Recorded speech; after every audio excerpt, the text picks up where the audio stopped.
4th day breakfast করে cruise ছেড়ে উঠে পড়লাম গাড়িতে। গাইড সাথে ছিল।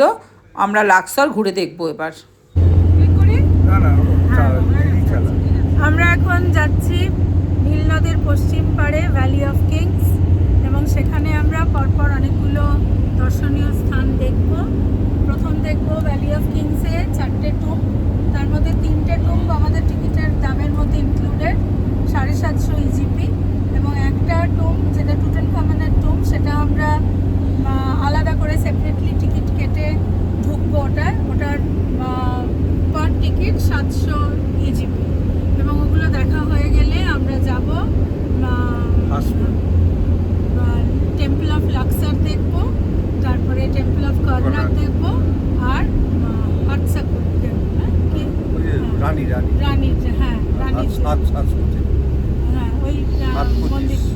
মন্দিরটা দেখে আমাদের আজকে লাক্সারের দর্শনীয় লাক্সার দেখে লাক্সার বাস স্ট্যান্ডে আমাদের ড্রপ, এবং সেখান থেকে আমরা রওনা দেব ডেজার্টের উদ্দেশ্যে, রেড সি এবং লোহিত সাগর দেখতে হুরগাদাতে আমাদের আজকে রাত্রি যাব। আমরা বাসের টিকিটটা কেটেছি, বাসের টিকিটটা কেটেছি আমরা গো বাসে, এবং সেখানে আমাদের 600 টাকা করে per EGP, 600 Egyptian pound per ticket, এবং সেই বাস আমাদের 5 ঘন্টায় হুরগাদা পৌঁছে দেবে লোহিত সাগরের তীরে।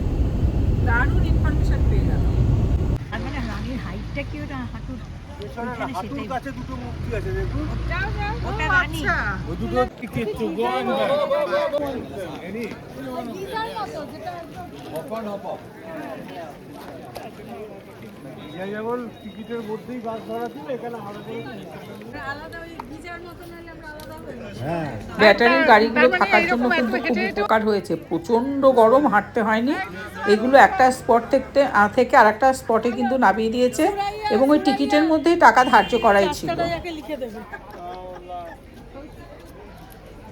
হাইটগুলো বেশি থাকার জন্য আমার উঠতে একটু কষ্ট হয়েছে, কিন্তু ম্যানেজ তো করতেই হবে, এত টাকা খরচ করে ঘুরতে গিয়েছি।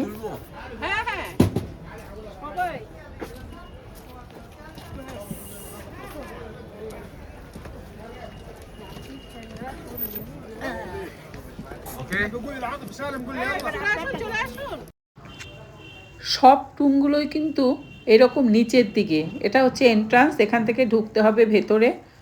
প্রচণ্ড রোদের তাপ।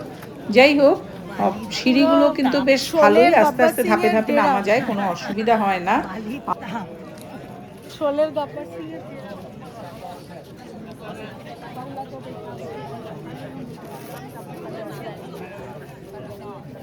এটাই তুমি ভিডিও করে নাও। এটা কি? এটা শোলের গব্বর সিং এর ডেরাতে আমরা শোলে গব্বর সিং এর ডেরা, বসন্তী আমার ভোরের সমাধি দেখতে তো অবস্থা খারাপ হয়ে যাচ্ছে গরমে, প্রচন্ড গরম।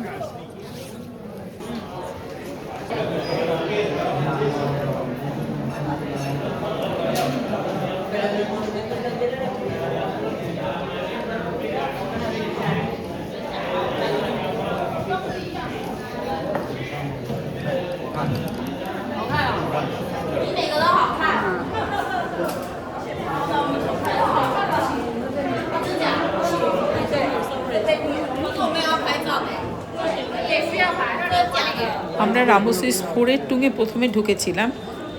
অনেক রঙিন ছবি দিয়ে এই জায়গাটা বেশ সুন্দর করে সাজানো।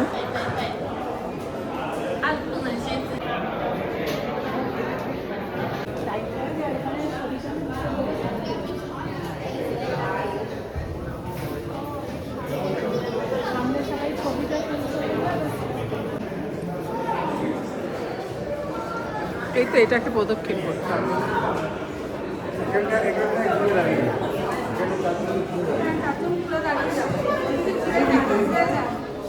এই টুঙের গুহাচিত্রগুলো কিন্তু অপূর্ব। চতুর্থ রামসেসের এই টুঙের মধ্যে কিন্তু অপূর্ব সমস্ত ছবি রয়েছে, সত্যি মনোমুগ্ধকর এই ছবিগুলো।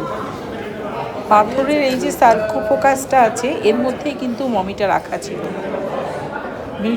মৃত্যুর পরবর্তী জীবন নিয়ে অনেক কিছু দেয়ালের মধ্যে সমস্ত চিত্রিত আছে।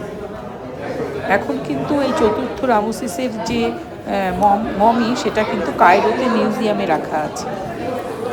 প্লিজ আপনাদের কাছে অনুরোধ, আমার চ্যানেলটি একটু সাবস্ক্রাইব করে দেবেন আর বন্ধুদের সঙ্গে একটু শেয়ার করে দেবেন। এটা আপনাদের সাপোর্ট। আমি নিজে ঘুরে বেড়াই এবং যতটুকু দেখতে পাই সেটুকু আপনাদের সঙ্গে শেয়ার করি। বেরিয়ে যাও, বেরিয়ে যাও।